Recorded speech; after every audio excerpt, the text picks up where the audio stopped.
Ir duodamas startas, pajuda žirgai į trasą ir kol kas priekyje 3., 4. ir 5. žirgai. Vejasi juos antrasis žirgas, kiek atsilikęs nuo visų 5. Įveikiamas tolimasis posūkis ir dabar žirgai tiesiojoje.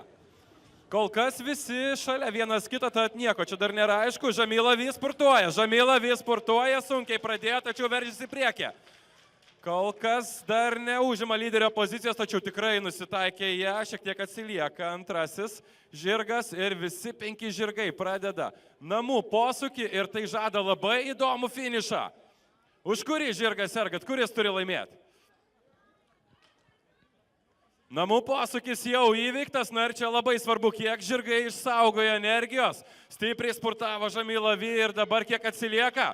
Priekyje žirgas numeris 3 priekyje, lenkia numerį 4, Žamyla Vy bando vytis, numeris 3 pirmasis kerta finišo liniją, antrasis finišuoja numeris 4, trečiasis numeris 1, taigi neoficialiai, kol kas be abejo neoficialiai. Naramuska laimi šį bėgimą, antrasis Queen of Dancing, trečiasis Žamyla Vy. Įveikinėja žirgai dar vieną ratą, na čia kaip ir žmonės sportininkai, negali iš karto jie sustoti, reikia truputį prasibėgti, reikia pailsėti, atsigauti, atstatyti ritmą.